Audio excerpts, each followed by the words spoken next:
ধাই যেন সকল ভালোবাসা প্রভু তোমার পানে, তোমার পানে, তোমার পানে ধাই যেন সকল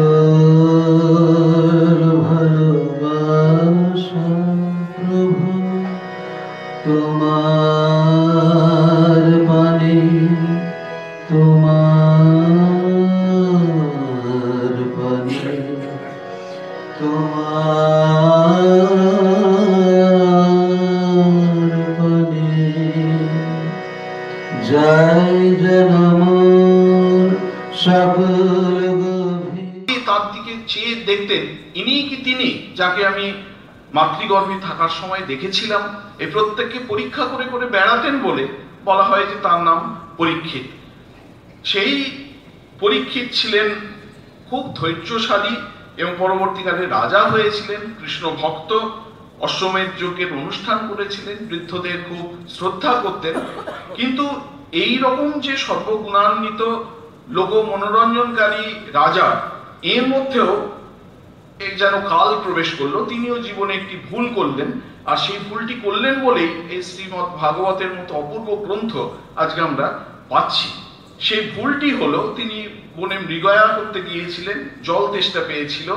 শমিক মুনি তখন ধ্যানস্থ ছিলেন। শমিক মুনিকে গিয়ে তিনি বললেন যে কোথায় জল পাওয়া যেতে পারে, কিন্তু শমিক মুনি এত ধ্যানের গহন গভীরে ডুবেছিলেন, এই প্রশ্নের উত্তর দেওয়ার মতো অবস্থায় তিনি ছিলেন না। পরীক্ষিত তখন এমন মোহবিষ্ট হয়ে গেছেন যে তিনি একটা মৃত সাপ সেখানে ছিল, ধনুকের ছিলায় করে সেই মৃত সাপটিকে তুলে, যেহেতু এই মুনি কোনো উত্তর দিতে পারলেন না, সেই সাপটিকে শমিক মুনির গলায় জড়িয়ে দিয়ে চলে গেলেন। এমন সময় ওই শমিক মুনির পুত্র শৃঙ্গী অন্য জায়গায় খেলতে গিয়েছিল বন্ধুদের সঙ্গে, খেলতে খেলতে ওখানে এসে হাজির হলো, দেখলো বাবার গলায় এরকম একটা মৃত সাপ জড়ানো রয়েছে। আর এরা ঋষিপুত্র, তো ঋষিত্ব এদের মধ্যেও আছে। এরা ধ্যান যোগে জানতে পারলেন যে কে এই কাণ্ডটি করেছেন। সঙ্গে সঙ্গে তিনি ওখানে ওই ঋষিপুত্র শৃঙ্গী অভিশাপ দিলেন যে যে এই কাণ্ডটি করেছে, বাবার গলায় মৃত সাপ জড়িয়ে দিয়ে গেছে, আজ থেকে 7 দিনের মধ্যে তক্ষক সাপের দংশনে তার মৃত্যু হবে। পরবর্তীকালে শমিক মুনির ধ্যান ভাঙলো এবং তিনি অভিশাপ দিয়েছেন তার পুত্র শুনে খুব হলেন, বিরক্ত হলেন, বললেন যে তোমার এটা ঠিক হয়নি, তুমি যাকে এই অভিশাপ দিয়েছো জানো তিনি কত বড় পরহিত কল্যাণকারী রাজা। যাই হোক, যখন ঋষি সাপ তো আর ফিরিয়ে নেওয়া যায় না, তুমি গিয়ে রাজাকে বলে এসো যে তিনি যাতে সাবধানতা অবলম্বন করেন, আজ থেকে 7 দিনের মাথায় তার মৃত্যু ঘটবে। যখন পরীক্ষিত এই খবর শুনলেন, সাধারণ মানুষ হয় খুব দুঃখিত হয়ে পড়ে, কিন্তু পরীক্ষিত অন্য ধরনের মানুষ, তিনি দুঃখিত তো হলেনই না। তিনি ভাবলেন যে খুব ভালো হলো, কারণ আমি খুব শিগগিরই ভগবানের পাদপদ্ম লাভ করব, আমার মুক্তি হয়ে যাবে। তিনি গঙ্গার তীরে প্রায়বেশনে শরীর ত্যাগ করবেন বলে স্থির করলেন। আর যখন তিনি গঙ্গার ধারে গিয়ে গেছেন, তখন সেখানে এই খবর পেয়ে যে মহারাজ পরীক্ষিত এইরকম ভাবে গঙ্গার ধারে প্রায়বেশনে শরীর ত্যাগ করবেন বলে সিদ্ধান্ত করেছেন, সমস্ত চারপাশ থেকে মুনি ঋষিরা ওখানে জড়ো হলো গঙ্গার ধারে। এবং সেই সময় থাকার সময় যখন পরীক্ষিত রয়েছেন, অন্যান্য সাধু মুনি ঋষিরা এসছেন। বলা হচ্ছে যে পরীক্ষিতের ভাগ্যাকাশে যেন পূর্ণচন্দ্রের উদয় হলো। সেই সময় আজন্ম সংসার মুক্ত পরমহংস চূড়ামণি ব্যাসপুত্র শুকদেব নিজের ইচ্ছায় ঘুরতে ঘুরতে সেই গঙ্গার ধারে এসে উপস্থিত হলেন। এবার সেই পরীক্ষিত তাকে প্রশ্ন করলেন যে আপনারা সকলে রয়েছেন, বিশেষ করে শুকদেব গোস্বামী এখানে রয়েছেন, আপনাদের সকলের কাছে আমার এই যে প্রশ্ন, এই জিজ্ঞাসা যে আসন্ন মৃত্যু জীবের কর্তব্য কি। পরীক্ষিত আরো বললেন যে জীবগণের যা শ্রবণ করা উচিত, যা জপ করা উচিত, যা নিয়ম পালন করা উচিত, যা স্মরণ করা উচিত, যাকে ভজনা করা উচিত এবং যাতে পরমার্থ প্রাপ্তির বাধা না হয় সেটি কি, সেটি কৃপা করে আমাদের উপদেশ করুন। সুখদেব শুনে বললেন যে আপনার এই প্রশ্ন অত্যন্ত সুন্দর একটি প্রশ্ন। এই প্রশ্ন শুধু আপনার, এই প্রশ্নের শুধু জিজ্ঞাসার ফলে শুধু আপনারই কল্যাণ হবে তা নয়, এই প্রশ্নটা যারা যারা শুনেছেন এবং এই প্রশ্নের উত্তর যারা যারা শুনবেন তাদের সকলেরই কল্যাণ হবে। এইভাবে সুখদেব গোস্বামী মহারাজ ভাগবত বলতে শুরু করলেন। এই যে ভাগবত, এই ভাগবত আপনারা শুনেছেন, পূজনীয় মহারাজ তার দশম স্কন্ধের কবিকা গীতা থেকে পাঠ করছিলেন। এই ভাগবতকে বলা হয় যে 10টি যেন প্রধান প্রধান বিষয়ে এই ভাগবতটি বিভক্ত। সেই সম্পর্কে শ্রীমদ্ ভাগবতেই আছে যে তত্র সর্গ বিসর্গশ্চ স্থানম পোষণম মুতয়ঃ মন্বন্তর ঈশানু কথা নিরোধ মুক্তির আশ্রয়। এই 10টি বিষয় যেন ভাগবতের আলোচ্য বিষয়, বিবেচ্য বিষয়। এই 10টি বিষয় কি? যে স্বর্গ, বিসর্গ, স্থিতি, পোষণ, উতি, মন্বন্তর, ঈশানু কথা, নিরোধ, মুক্তি এবং আশ্রয় তত্ত্ব। এই 10টি হচ্ছে আলোচ্য বিষয়। স্বর্গ কি না পুরুষের ইক্ষণে, এই সাংখ্যের যেন তত্ত্ব এখানে উঠে আসছে। পুরুষের ইক্ষণে বা ইক্ষণে প্রকৃতির কি পরিণতি হয় সেই তার বিবরণ কথা হচ্ছে স্বর্গ। বিসর্গ হচ্ছে চতুর্বিংশতি তত্ত্বের প্রেক্ষিতে ব্রহ্মাণ্ডের যে সৃষ্টি হচ্ছে তার প্রসেসটা যেখানে বর্ণনা করা হচ্ছে, প্রক্রিয়া যেখানে বর্ণনা করা হচ্ছে সেটি হচ্ছে বিসর্গ। স্থিতি হচ্ছে সৃষ্ট পদার্থের যথাযোগ্য মর্যাদা প্রদান, এটি হচ্ছে স্থিতি। পোষণ হচ্ছে ভক্তের প্রতি শ্রী ভগবানের যে অনুগ্রহ তার বিবরণ কথা। উতি হচ্ছে অনাদি সিদ্ধ যে কর্মপ্রবাহ তার বর্ণনা কথাকে টেকনিক্যাল টার্মে বলা হয় উতি। মন্বন্তর হচ্ছে মনু প্রমুখের পালনীয় যে ধর্ম সেইটি হচ্ছে মন্বন্তর কথা। ঈশানু কথা হচ্ছে শ্রী ভগবান ও তার ভক্তদের যে কথা। নিরোধ হচ্ছে মায়া ও জীবের ঈশ্বরে লয় প্রাপ্তির যে কথা বিবরণ, সেটি হচ্ছে নিরোধ। এবং শেষ তত্ত্ব হচ্ছে, এই 10টি হচ্ছে যেন তত্ত্ব, শেষ তত্ত্বটি হচ্ছে আশ্রয় তত্ত্ব, যিনি সর্বমূল সেই পরব্রহ্ম পরমাত্মাই শ্রী ভগবান। এটি হচ্ছে মূল তত্ত্ব কথা। এইটি ভাগবতে বর্ণনা করা হয়েছে। দশম স্কন্ধে, আমাদের যে দশম স্কন্ধকে বলা হয় যে সমগ্র ভাগবতের হৃদয়ের স্বরূপ, এই দশম স্কন্ধে আশ্রয় তত্ত্বের কথা অর্থাৎ শ্রী ভগবানের কথা নিয়ে আলোচনা করা হয়েছে, অনুধ্যান করা হয়েছে, বিবরণ দেওয়া হয়েছে। ভাগবতকার এই আশ্রয় তত্ত্ব ভালোভাবে বোঝানোর জন্যই স্বর্গ, বিসর্গ প্রভৃতি এর পূর্ববর্তী যে 9টি বিষয়ের অবতারণা করেছেন। ভাগবতে বলা হচ্ছে যে দশমাশ্চ, এটি শ্রীধর স্বামী টিকাতে বলছেন যে দশমাশ্চ বিশুদ্ধার্থম নবনামিহ লক্ষণম, যে এর আগের যে 9টি তত্ত্বের কথা বলা হলো সেই 9টি তত্ত্ব বলবার প্রধান উদ্দেশ্য হচ্ছে দশম তত্ত্বটিকে অর্থাৎ আশ্রয় তত্ত্বটিকে খুব ভালোভাবে বর্ণনা করা। এটি হচ্ছে এই পূর্বে 9টি তত্ত্ব বলবার মূল উদ্দেশ্য। আমরা চৈতন্য চরিতামৃতে পাই এই সম্পর্কে বলা হচ্ছে যে আশ্রয়ে জানিতে কহি এ নব পদার্থ। শ্রীমদ্ ভাগবতের স্বরূপ কি এ সম্পর্কে সুখদেব গোস্বামী নিজেই বলেছেন যে ইদম ভাগবতম নাম পুরাণম ব্রহ্ম সম্মিতম। এই ব্রহ্ম সম্মিতম এই কথার মধ্যে যেন রহস্য লুকিয়ে আছে। শ্রীধর স্বামী বলছেন যে দুভাবে এই ব্রহ্ম সম্মিতম কথাটিকে ব্যাখ্যা করা যায়। প্রথম যে অর্থটি করা যায় সেটি হচ্ছে এই রকম যে ব্রহ্ম পদে আমাদের বুঝতে হবে বেদ এবং সম্মিত পদে তুল্য, অর্থাৎ ব্রহ্ম সম্মিতম মানে হচ্ছে বেদ ও তুল্য, বেদের প্রতিনিধি স্বরূপ যা। সুতরাং শ্রীমদ্ ভাগবত হচ্ছে বেদ তুল্য এবং বেদের প্রতিনিধি স্বরূপ, এইরকম একটি অর্থ আমরা করতে পারি। আরেকটি অর্থ শ্রীধর স্বামী করছেন যে ব্রহ্ম অর্থে বেদ এবং ওই সম্মিতম সম্যক মিতম যেন, যার দ্বারা ঠিক ঠিক বেদের পরিমাপ করা যাবে সেটি হচ্ছে বেদ সম্মিতম, অর্থাৎ বেদের কত গভীরতা সেটি অনুধাবন করা যাবে কোথা থেকে না, সেটি অনুধাবন করা যাবে শ্রীমদ্ ভাগবত থেকে। এই দুটি অর্থই শ্রীমদ্ ভাগবতের ক্ষেত্রে প্রযোজ্য।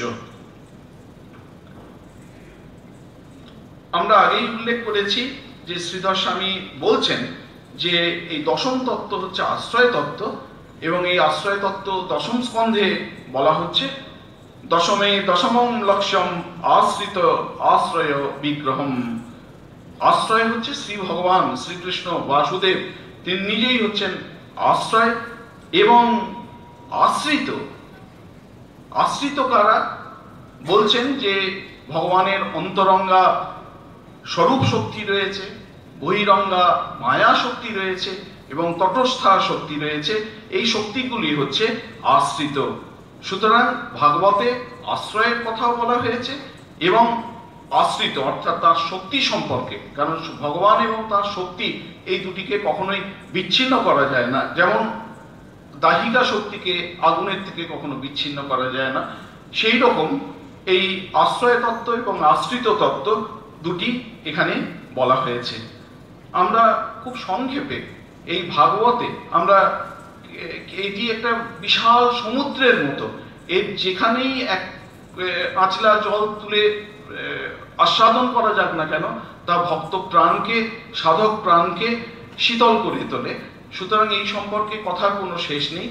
যে একটি দুটি কথা আমাদের বলতে ইচ্ছে করছে, সেগুলি আমরা একটু উল্লেখ করছি, যে এখান থেকে শ্রীমদ্ ভাগবতের বৈশিষ্ট্যের কথা কিছু কিছু আমরা জানতে পারবো। একটি হচ্ছে ভাগবতে একটি প্রসঙ্গ রয়েছে কপিল এবং দেবহূতি সংবাদ। কপিল মানে যিনি সাংখ্যাচার্য এবং তার মা হচ্ছেন দেবহূতি, তাদের যে ডিসকোর্স হয়েছিল সেটি হচ্ছে কপিল দেবহূতি সংবাদ।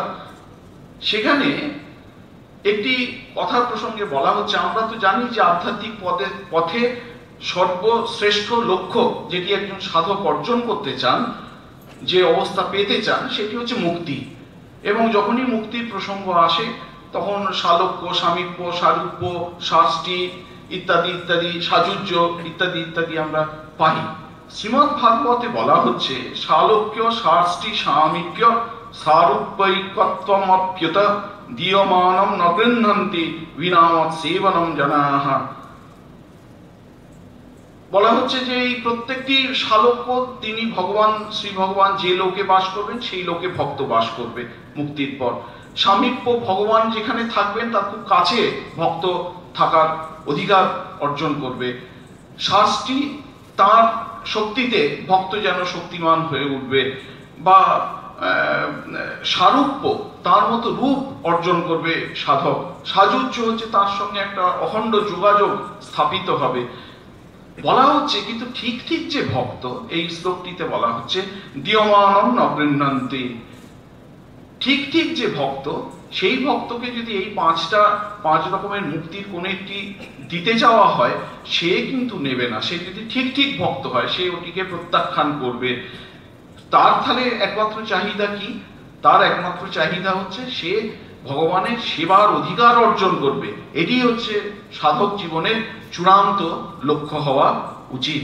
ওই জন্য আমরা যে চারটি পুরুষার্থের কথা পাই, ধর্ম, অর্থ, কাম ও মোক্ষ, এই তত্ত্বে বলা হচ্ছে যে এটি পরেও পঞ্চম পুরুষার্থ একটি আছে, সেটি হচ্ছে প্রেম, যেটি হলে পরে তবে ভগবানের সেবা করার অধিকার লাভ করা যায়। স্বামীজি কিন্তু একদমই এই কথাটি বলে গেছে আমাদের জন্য। এই কথা স্বামীজি নতুন কথা কিছু বলেননি, একদম এই কথাটি বলেছেন। তিনি ওই সখার প্রতি কবিতায় বলছেন, তত্ত্বটি বলছেন, বলে তারপর আমাদের জন্য করণীয় যে উপাসনা, সেই উপাসনা সম্পর্কেও বলছেন। ব্রহ্ম হতে কীট পরমাণু, সর্বভূতে সেই প্রেমময়। এটি হচ্ছে তত্ত্ব। এই তত্ত্বটি জেনে আমরা কি করব না, মন, প্রাণ, শরীর অর্পণ করো সখে এ স্বভাব পায়। যে প্রেমময়, ব্রহ্ম হতে কীট পরমাণু সর্বভূতে রয়েছেন, তার সেবার অধিকার অর্জন করা, তাকে সেবা করা, এটি একমাত্র আমাদের জীবনের চরম এবং পরম উদ্দেশ্য হওয়া উচিত। আমরা দেখতে পাচ্ছি যে স্বামীজির যে দর্শন আমাদের কাছে দিয়ে গেছেন, স্বামীজি এই ভাগবত কথাই অন্য রূপে যেন পরিবেশন করেছেন। ভাগবতের আরেকটি বৈশিষ্ট্য হচ্ছে অদ্ভুতের বর্ণনা শৈলী। আমরা দেখি যে ভগবান শ্রীকৃষ্ণ যখন জন্মগ্রহণ করছেন, তখন মানে আমাদের এই পৃথিবীর কি রকম রূপ হয়েছিল, নদীগুলোর কি রকম অবস্থা হয়েছিল, গাছপালার কি অবস্থা হয়েছিল, বায়ুর কি অবস্থা হয়েছিল, আকাশের কি অবস্থা হয়েছিল, এত বিশদভাবে ভাগবতকার বর্ণনা করেছেন যে এই বর্ণনাও ভক্ত মানুষের মন রঞ্জন করে থাকে, ভগবতমুখী করে তোলে।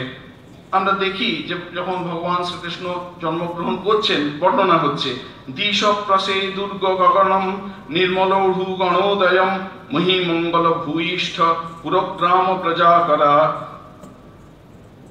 দিকসমূহ প্রসন্ন, দিশপ্রসে দুর্গ গগনম, কুয়াশা নেই, মেঘ নেই, পরিষ্কার স্বচ্ছ, এবং গগনম নির্মলৌঢ়ু গণোদয়ম, আকাশে তারাগুলো জল জল করছে। তারা তো সবসময় জল জল করে, কিন্তু এখন জল জল করছে মানে হচ্ছে আকাশে মেঘ নেই, কুয়াশা পর্যন্ত নেই, মনে হচ্ছে যেন আকাশ অনেক নিচে নেমে এসেছে। আকাশের বর্ণনার পর, চারপাশের দিক সমূহের বর্ণনার পর তিনি যেন ভাগবতকার পৃথিবীর দিকে দৃষ্টি দিচ্ছেন, বলছেন মহিমঙ্গল ভূয়িষ্ঠ পুরগ্রাম প্রজা করা। পৃথিবীতে যত নগর, যত গ্রাম, যত গোচারণ ভূমি, ভূগর্ভ, এই সবই খুব মঙ্গলকর, শুভ বলে মনে হচ্ছে। আকাশ পৃথিবীর পর নদীর দিকে নজর দিচ্ছেন, বনের দিকে নজর দিচ্ছেন। নদ্য প্রসন্ন সলীলা হৃদা জলরুহু শ্রিয়ঃ দ্বিজালি কুলসন্নাদ স্তবকা বনরাজয়ঃ। নদী সমূহের জল হচ্ছে স্বচ্ছ, বর্ষার সময় নদীর জল খোলা হয়ে যায়, বর্ষা কেটে গিয়ে জল আবার নির্মল হয়, তাতে অপূর্ব পদ্ম ফুল ফুটেছে তার বর্ণনা দিচ্ছেন, এবং বলছেন যে বনে অপূর্ব থোকা থোকা ফুল ফুটছে এবং সেই ফুলের মধু খাওয়ার জন্য ভ্রমর এসে গুনগুন করছে, মৌমাছি এসে গুনগুন করছে। তারপর বায়ুর বর্ণনা হচ্ছে, ববৌ বায়ু সুখস্পর্শ পুণ্যগন্ধ শুচি অগ্নয়শ্চ দ্বিজাতীনাম শান্তাস্তত্র সমিন্ধত। এই যে জল স্থল অন্তরিক্ষ সর্বত্রই তাকে সম্বর্ধনা করবার, শ্রী ভগবান আবির্ভূত হচ্ছেন, তাকে সম্বর্ধনা করবার আয়োজন হচ্ছে, এটি বলবার জন্যই এটি বর্ণনা। এটি কিন্তু ওই সাধারণ কবির কোনো বর্ণনা নয়, এটি সাধকের বর্ণনা। বলা হচ্ছে যে এই বায়ু সুখস্পর্শ, এখানে উষ্ণতাও নেই, শৈত্যও নেই, আবার এই বায়ু গন্ধবহ, সুন্দর সুন্দর যে ফুল ফুটছে সেই ফুলের গন্ধ বহন করে নিয়ে যাচ্ছে। ভগবানের আরাধনা করার আয়োজন যেন এই বায়ুর মধ্যেও চলেছে। আর অগ্নয়শ্চ দ্বিজাতি নাম শান্তা, ব্রাহ্মণদের বাড়িতে তখনকার দিনে আগুন জ্বলত, যজ্ঞের অগ্নি জ্বলত, সে আগুন প্রায় নিভে এসেছিল। তার কারণ ধর্মের মধ্যে গ্লানি এসে উপস্থিত হয়েছিল, অগ্নি ঠিক মতো আহুতি পেতেন না, সেই জন্য আগুন যেন শান্ত হয়ে এসেছিল। ভগবান আসছেন বলে সেই আগুন যেন দ্বিগুণ বেগে জ্বলতে শুরু করলো। এবং এতক্ষণ বহির্জগতের কথা বলছিলেন, এবার আন্তর্জগতের কথা বলছেন। মনাশ্চাশাম প্রসন্নানি সাধুনাম অসুরদ্রুহাম জায়মানে জয়ে তস্মিন নেদুর্দুন্দ ভয় দিবে। যারা সাধু ব্যক্তি, অসুরদ্রোহী, তাদের মন একটুখানি অপ্রসন্ন হয়েছিল, কিন্তু এই ভগবান আসছেন বলে এবং আকাশ জল স্থলের অবস্থা পাল্টে গেছে বলে তাদের মন ক্রমে প্রসন্ন হয়ে উঠল। কেন প্রসন্ন হয়ে উঠল? না ধর্ম লাভের জন্য, ধর্মজীবন যাপনের জন্য তাদের আর কোনো সংগ্রাম করতে হবে না, সবকিছু অনুকূল হয়ে যাবে, এই জন্য তাদের মন প্রসন্ন হয়ে উঠল। এবং যিনি জন্মাতে যাচ্ছেন, যায় মানে জানে তসমিন, তার কিন্তু জন্মানোর কথা নয়। সেই গীতার যে উদ্ঘাত ভাষ্যে আচার্য শঙ্কর যে কথা বলেছেন, যে যিনি জন্মান না, মনে হয় যেন তিনি জন্মাচ্ছেন, তিনি যেন মনে হচ্ছে লোকের কল্যাণ করছেন, ইত্যাদি ইত্যাদি, তারই যেন ইঙ্গিত এখানে দিয়ে যাওয়া হলো যে যার জন্মানোর কথা নয় তিনি জন্মাচ্ছেন। শ্রীমদ্ ভাগবতের আরেকটি বিষয় যেটি সাধারণ মানুষের অত্যন্ত মনোযোগ আকর্ষণ করে, সেটি হচ্ছে এটি আমরা একদম শ্রীমদ্ ভাগবতের শেষ দিকে পাই, যে শ্রীকৃষ্ণ উদ্ধবকে বলছেন, তখন তিনি শরীর ত্যাগ করবেন, খুব শিগগিরই শরীর ত্যাগ করবেন। তিনি বলছেন যে আমি যখন মর্ত্যদাম ত্যাগ করব, তখন লোকেরা মঙ্গলহীন হবে এবং কলি পৃথিবীকে আক্রমণ করবে। বিত্তমেব কলৌ নৃণাম জন্মাচার গুণোদয়ঃ ধর্মন্যায় ব্যবস্থায়াম বলমেব হি। কলিকালে ধনের উপরেই মানুষের জন্ম, গুণ এবং আচারের উৎকর্ষ নির্ভর করবে। বাহুবলী ধর্ম হয়ে উঠবে, ন্যায় নীতির নিয়ন্তা হয়ে উঠবে বলে আরো অনেক দোষের কথা, কলির অনেক দোষের কথা বলছেন। কিন্তু বলার পরেও বলছেন এই কলিকাল সর্বদোষের আকর হলেও এর একটি অদ্ভুত গুণ আছে, যেটি এর আগের যে যুগগুলো সত্য, ত্রেতা এবং দাপরের যে যুগের এই গুণটি নেই। সেই গুণটি কি না, কীর্তনা দেব কৃষ্ণস্য মুক্ত সঙ্গ পরম ব্রজেদ। ভগবান শ্রীকৃষ্ণের নাম কীর্তনেই মানুষ সংসার বন্ধন থেকে মুক্ত হয়ে পরমাত্মাকে লাভ করবে। সত্য যুগে বিষ্ণুর ধ্যান করতে হয়, ভগবানের ধ্যান করতে হয়, তবে একটু এই আধ্যাত্মিক পথে অগ্রসর হওয়া যায়। ত্রেতা যুগে বহু যজ্ঞের অনুষ্ঠান করতে হয়, যজ্ঞের অনুষ্ঠান করা চারটিখানি ব্যাপার নয়। তারপরে ভগবানের সেবা পূজার দ্বারা যা কিছু লাভ করার করতে হয়। কিন্তু কলিকালে এসব কোনো কিছু করবার দরকার পড়ে না, কেবলমাত্র ভগবানের নাম কীর্তনের মধ্য দিয়েই এই লক্ষ্য অর্জিত হতে পারে। এই জন্যে ভাগবতকার বলছেন যে কলিযুগ ধন্য। আমরা এই প্রসঙ্গ এখানেই শেষ করছি। পূজনীয় গীতানন্দজি মহারাজের স্মরণে, তাঁর চরণে আমরা প্রণতি নিবেদন করে এবং উপস্থিত সকলকে যথাযোগ্য সম্ভাষণ জানিয়ে শেষ করছি। ওম শান্তি শান্তি শান্তি। যে ভাষণ সেটি আমরা শুনব। शारदां देवीं रामकृष्णं जगद्गुरुं पादपद्मे तयो श्रित्वा प्रणमामि मुहुर्मुहुः।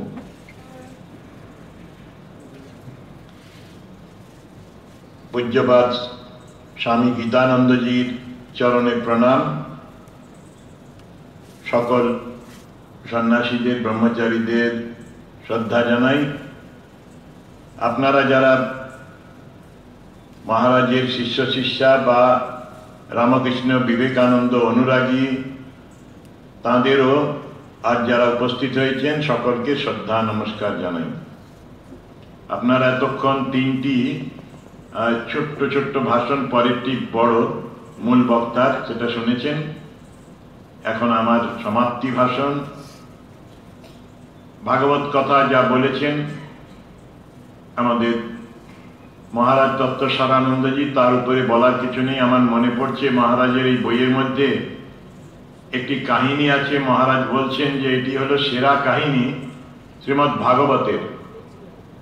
তখন ভগবান শিশু, বালক, গায়ে বোধহয় কিছুই নেই, কাপড়, মা একটু অন্যত্র গিয়েছেন। সেই সময় এক ফলওয়ালি মহিলা এসেছেন, পাকা ফল নেবে গো, মিষ্টি ফল নেবে গো, হাঁটতে হাঁটতে। সেই ফেরিওয়ালা মহিলার ডাক শুনে শ্রী ভগবান বেরিয়েছেন বাড়ি থেকে, ফল চাইলেন তার কাছে। যাওয়ার সময় মা ধান শুকোতে দিয়েছিলেন, সেই ধান কয়েকটি হাতে লেগেছিল, বাকি ধানগুলো পড়েই গিয়েছিল। সামান্য কয়েক কণা ধান নিয়ে তিনি পাকা মিষ্ট ফল চাইলেন। ওই বিক্রেতা মহিলা তিনি চেয়ে দেখলেন শিশু ভগবানের দিকে। তারপরে শ্রী ভগবানের লীলা তো এটি অদ্ভুত একটি ঘটনা। সেই মহিলা জিজ্ঞেস করলেন, তুমি আমায় কি দেবে? এই ফলের তো অনেক দাম। তিনি ওই হাতে ধান কটি দেখালেন। মহিলা হাসছেন আর তিনি বলছেন, তুমি কেমন মা গো? এখানকার মেয়েরা, গোয়ালিনীরা আমাকে কত ক্ষীর, ননি, মিষ্টান্ন খাওয়ায়, ওরা তো কিচ্ছু পয়সা চায় না, তুমি মূল্য চাইছো? আবার চেয়ে দেখলেন সেই মহিলা শিশু ভগবানের দিকে। তারপরে এদিক ওদিক দেখে যখন দেখছেন তার মা নেই, কেউ নেই, বললেন, তুমি একবার মা বলে আমায় ডাকবে আর আমার কোলে আসবে। শ্রী ভগবানও নিজে দেখে নিলেন মা আছেন কিনা। মা থাকলে একটু দ্বিধা পেতেন, দ্বিধা হতো। সোজা কোলে দুহাত বাড়িয়ে তার কোলে উঠলেন। মুহূর্তের মধ্যে এই মহিলার পরিবর্তন হলো, আবার ভয়ও হলো। কোল থেকে নামিয়ে দিলেন শিশুটিকে, শিশুর হাতে যে কটা ফল ধরে দিলেন। শিশুটি পায়ের নুপুর বাজিয়ে বাজিয়ে চলে গেল। ঝুড়িটা এবারে তুলতে গিয়ে দেখলেন ঝুড়িটা ভীষণ ভারী হয়ে গেছে, জল জল করছে। ঝুড়ির মধ্যে ফলের পরিবর্তে অনেকগুলো সোনা মণি মাণিক্য ভরে দিয়েছেন ভগবান। সেই সময় তার মনে তখন তো পরিবর্তন হয়ে গেছে, সোনা হয়ে গেছে জীবনটা। বলছেন, ঠাকুর তুমি আমায় ছলনা করছো, আমি এতে ভুলছি না। ভাগবতে ওই জায়গায় আছে যে এই মহিলা চলে গেলেন সোজা কোথায় যেন আর খুঁজে পাওয়া গেল না। যারা আলোচনা করেছেন, ব্যাখ্যা করেছেন, তারা বলেন তিনি ওই একদিনের স্পর্শে পরশমণির ছোঁয়ায় শ্রী ভগবানের পরম ভক্তি লাভ করে তাকে নিয়েই বাকি জীবনটা কাটিয়েছেন। যেমন মীরাবাইয়ের কথা আছে, মেরে তো গিরিধারী লাল আর দুসরা না কই, ওই ভাব নিয়ে তপস্যাপুত জীবন কাটিয়েছিলেন এই মহিলা। ওর সম্বন্ধে 2-4টি শ্লোক মাত্র আছে, তার বেশি কিছু নেই। সত্যি শ্রীমদ্ ভাগবত বা ভাগবত কথা অমূল্য গ্রন্থ। আপনারা শুনলেন কিভাবে পত্তনয় শুরু হয়। নারদ ঋষি শ্রী ভগবানের লীলা, তার যশ কথা রচনা করতে ব্যাসদেবকে প্রণোদিত করেছিলেন এবং তিনি লিখলেন, আর সেই বাণী প্রচারিত হল সুখদেবের মাধ্যমে, যিনি জন্ম থেকে সিদ্ধ। রাজা পরীক্ষিত এই কয়েক দিনের কয়েক ঘন্টা, 168 ঘন্টা, তার মধ্যেই 24×7 168 হয়। সেই 168 ঘন্টা শ্রবণের মাধ্যমে তার জ্ঞান হলো। তিনি রাজাও খুব উন্নত আধার ছিলেন। এই ভাগবত নিয়ে অনেক গল্প আছে যে পণ্ডিত মশাইরা, পণ্ডিত মশাই এক রাজাকে বলছেন, বোঝো তুমি বোঝো। রাজা বলছেন, তুমি আগে বোঝো। রাজারও পরিবর্তন হচ্ছে না। আর পণ্ডিত অনেক দিন পরে চিন্তা করলেন, সত্যিই তো আমি এর অর্থ বুঝি না। শ্রী ভগবানের ভক্তি লাভ না করে ভাগবত পড়ে কাউকে বুঝিয়ে দেব, এ খুব মুশকিল, অসাধ্য সাধন। ভাগবতের অধিকারী হতে গেলে আগেই আমাদের তত্ত্বসারানন্দ বলেছেন যে অতি শুদ্ধ আধার চাই। সাধক বা ভক্ত যারা ভাগবত কথা শুনবেন বা ভাগবতের সাধনা করবেন, তাদের ওইরকম ভালো আধার হতে হবে। আর সাধনা করলেই যোগ্যতা লাভ হয়। এগুলি সাধ্য আসলে ভাগবত কথা। আমরা ভাগবতের মধ্যে অনেক সুন্দর সুন্দর কথা পাই। আসলে ভাগবত পাঠ করলে হৃদয়ের যে ভগবান ইষ্ট দেবতা, তার উপস্থিতি আমরা ভালো করে আরো সরলভাবে স্পষ্টভাবে পাই। আর এই হৃদয়স্থ দেবতাকে অনুভব করলে, দর্শন করলে নিত্য উৎসব হয়, প্রতিদিন আনন্দ হয়। ভাগবত এরকম একটি আনন্দের খনি। নিত্যোৎসব ভবে তেষাম নিত্যশ্রী নিত্য মঙ্গলম যেষাম হৃদিস্থ ভগবান মঙ্গলায়তন হরি। আমরা তো বিশেষ বিশেষ দিনে উৎসব পালন করি। আর এই ভাগবত কথা শ্রবণে, মননে, নিধিধ্যাসনে যদি আমাদের জীবনে ওই রকম ভক্তিলাভ হয়, তাহলে হৃদয়ে ভগবানের নিবাস সেটি স্পষ্ট বোঝা যায়। আর সেই ভগবানকে দেখে তা নিজের হৃদয়ে রেখে উৎসবের আনন্দ আমরা লাভ করি। সেখানেই আছে, ভাগবতের মধ্যেই আছে, মেঘাচ্ছন্ন দিন দুর্দিন নয়। যেদিন হরি কথা শুনি না বা বলি না, সেই দিনটি বড় দুর্দিন। এই আমাদের মহারাজের জীবনে আমরা দেখি, মহারাজ অবসর পেলেই জপ করছেন। জপাত সিদ্ধি মায়ের কথা আছে। সত্যি মহারাজ জপসিদ্ধ ছিলেন। সেবকরা এসেছেন বাইরে থেকে, মহারাজও টায়ার্ড, সেবকরাও টায়ার্ড। মহারাজ বলেন বিশ্রাম করব, ওই বারান্দায় আমার চেয়ারে জপের মালাটা রেখে দাও। ওনার বিশ্রাম হলো জপের মধ্যে দিয়ে। নিয়ত আমরা দেখেছি কাজের পরে ঘরে গেলেন, আমরা ভাবছি তিনি বিশ্রাম করছেন, উঁকি মেরে জানলা দিয়ে দেখলাম যে জপমালা নিয়ে বসে আছেন। কিন্তু পায়ের শব্দ পেলে বলতেন, কে, এসো, মিষ্টি আহ্বান। এবং ভেতরে যেতাম, দেখতাম জপের মালাটা ধরে ওই জপটা বন্ধ করে কিছুক্ষণের জন্য একটু কথা বললেন, মিষ্টি কথা, দুটো একটা কথাতেই মনটা ভরে যেত। আমি কাকুরগাছি আসতাম মালদা থেকে, সেই সময় প্রত্যেক দিন কথামৃত পাঠ হয়। মহারাজের আবার কেউ যদি বলতো রবিবার বা বিশেষ দিন আজকে পাঠ হবে, মহারাজ বলতেন হাঁড়ি বন্ধ তো পাঠ বন্ধ।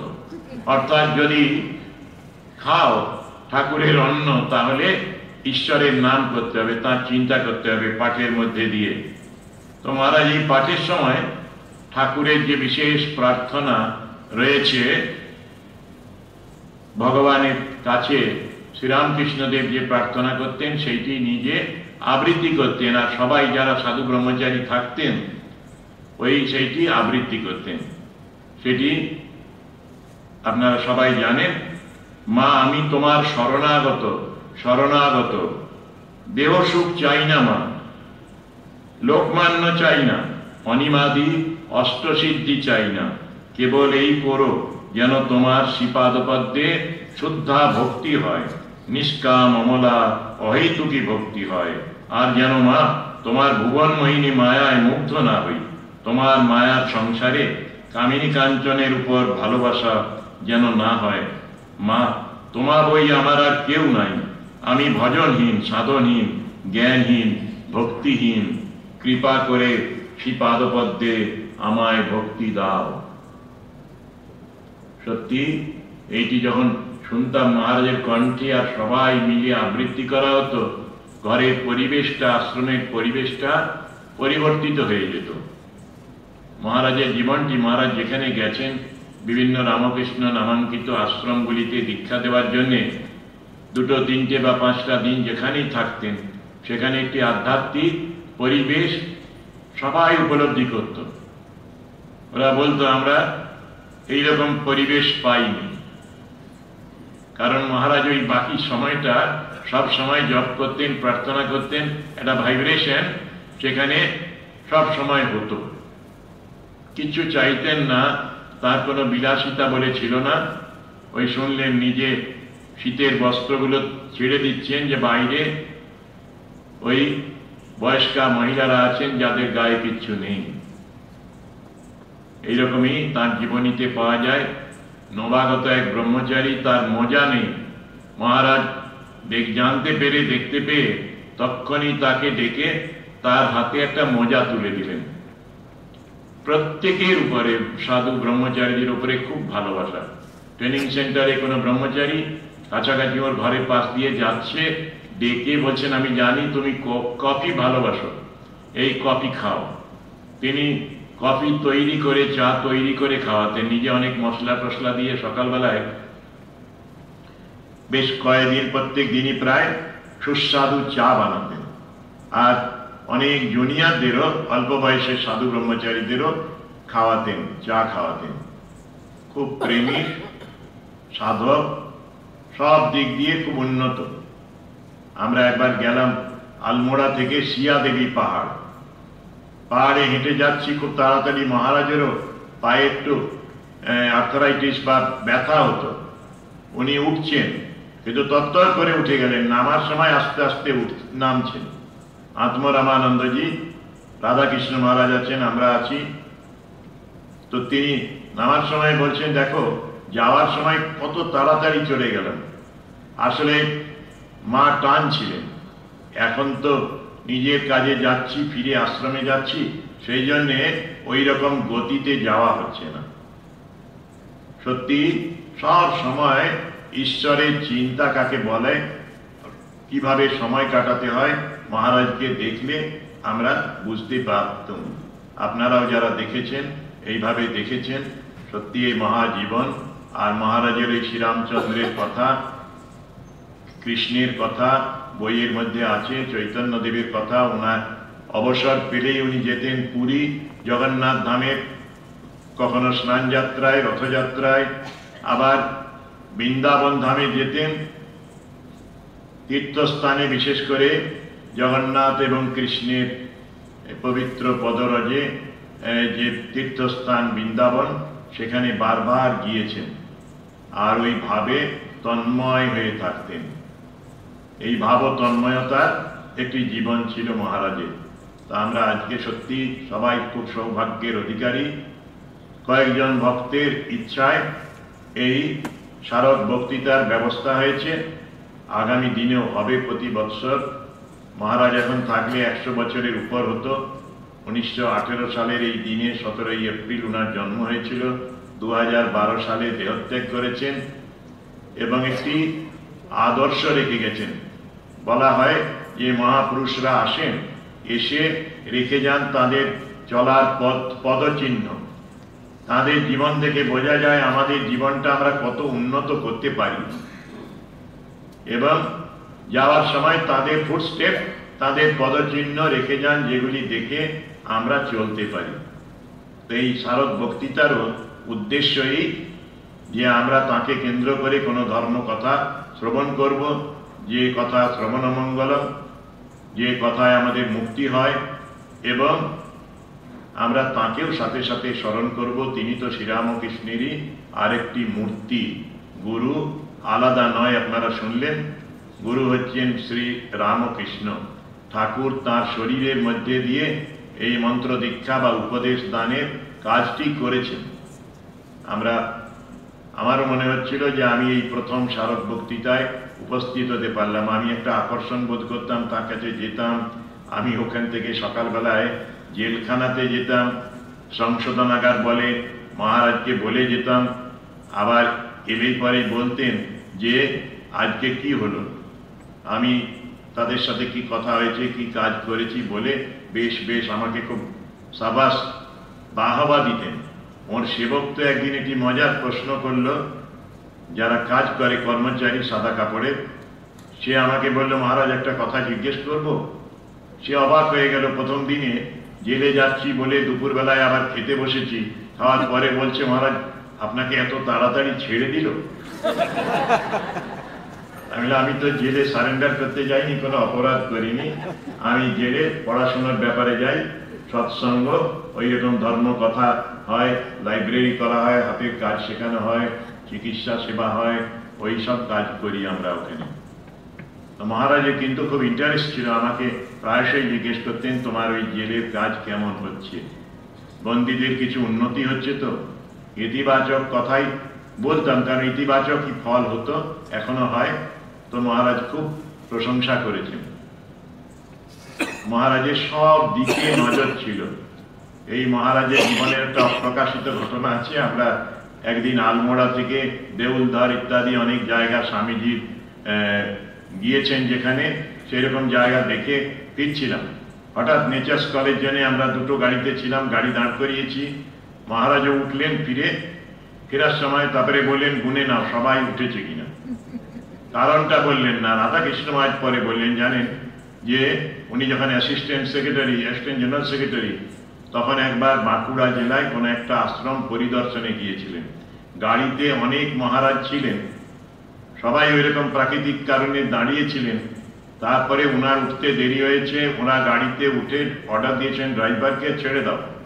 উনি একা পরিত্যক্ত হয়ে অনেকক্ষণ ছিলেন হেঁটে, গরমের মধ্যে, সেটা ছিল গরমকাল। এই হাঁটতে হাঁটতে ঘামে নিয়ে গিয়েছিলেন, একবারে ভিজে গিয়েছিল শরীর। আর রাস্তায় যত গাড়ি দেখেন হাত জোর করে দাঁড়াতে বলেন, কেউ দাঁড়ায় না। মহারাজের চেহারাটা তো খুব একেবারে, গায়ের রং সাদা ছিল না, সাহেবের মতো চেহারা হলে হয়তো উঠতে দিত। তো উনি কৃষ্ণবর্ণে ছিলেন, কেউ জায়গা দিল না গাড়িতে। একটি পরিবার ব্যতিক্রম ছিল, তারা সন্ধেবেলায় প্রায় তাকে নিয়ে বিষ্ণুপুর আশ্রমে গেল। এই রামকৃষ্ণ নামাঙ্কিত, আমাদের আশ্রম নয়। তো সেখানে মহারাজ রাত্রে খেয়ে যখন দরজা বন্ধ করছেন সবার যে বিশ্রাম করার জন্য বা জব করবেন হয়তো সেই জন্যে, সেই সময়ে কড়া নাড়লেন যারা সাথে ছিলেন তারা। তারপরে ক্ষমা চাইলেন বারবার, কিন্তু উনি প্রসন্ন মুখে ওদের সাথে ফিরে এলেন। ওরা প্রায় 3 ঘন্টা 4 ঘন্টা পরে ডিটেক্ট করেন যে মহারাজ নেই, ঘুমিয়ে পড়েছিলেন সব মহারাজরা। তারপরে ওই রকম একটা ঘটনা লিডার মতোই, এটা ডিভাইন স্পোর্টসের মতো হয়েছিল। সেই জন্য উনি গাড়িতে গেলে পরে, গাড়ি দাঁড়ালে কেউ একটু বাইরে বেরিয়ে গেলে আবার হিসাব মেলাতেন, অ্যাকাউন্টস দেখতেন যে সবাই ঠিক আছে কিনা, যারা যাত্রা করেছিলাম তারা আছে কিনা। তো মহারাজের জীবনটা বলছিলাম খুব সরল সাদাসিধে, তার মধ্যে এত উচ্চ চিন্তা। উনি পুজো করেছেন, সব রকমের কাজ করেছেন, রান্না খুব ভালো পারতেন, সিঙ্গাড়া বানাতে পারতেন খুব ভালো, খাওয়াতেও ভালোবাসতেন। এই নিজে কপির সিঙ্গাড়া করে খাইয়েছেন অনেককে, সাধু ব্রহ্মচারীদের। এই রকমের একটি সম্পূর্ণ জীবন ছিল, ত্যাগে, প্রেমে, ওই জপে অতুলনীয়। আজকে তাকে শ্রদ্ধা জানাই। ঠাকুর মা স্বামীজির আশীর্বাদে এই স্মারক ভক্তিটা শুরু হলো, এটা চলতে থাকুক এই প্রার্থনা। অসত মা সদ্গময়, তমসো মা জ্যোতির্গময়, মৃত্যুর মা অমৃতম গময়। ওম শান্তি শান্তি শান্তি। হরি ওম তৎসৎ। শ্রীরামকৃষ্ণার্পণমস্তু। আমার প্রণাম আছে, আপনারা এটা দিয়ে বেরোবেন, একটু প্রসাদ ব্যবস্থা আছে।